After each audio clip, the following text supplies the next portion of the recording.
South Carolina prison is back under control tonight. Inmates had seized control of a dormitory just yesterday. 3 officers were attacked at the Kershaw Correctional Institution. This is in Lancaster County, and yesterday afternoon is when it happened. Our Capitol reporter Robert Kittle tells us what's going on since. This is the second major problem at a South Carolina prison in just over a week.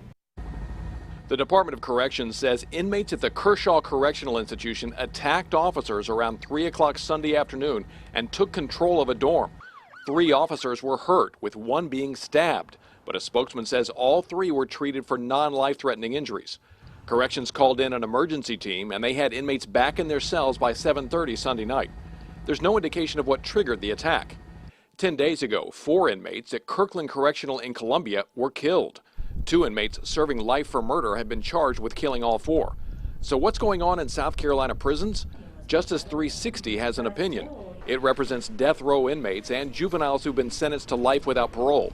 It's a overall problem with the system itself, and that the state legislature is not properly funding the Department of Corrections. Corrections Director Brian Sterling told us last summer that he was short about 500 officers then.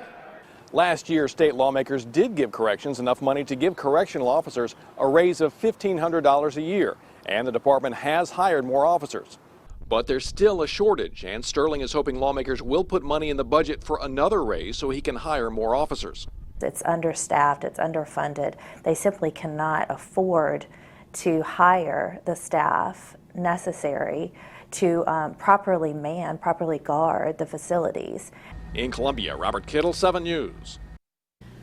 The State Senate Corrections Committee was already set to get an update on Thursday from the Corrections Director Brian Sterling.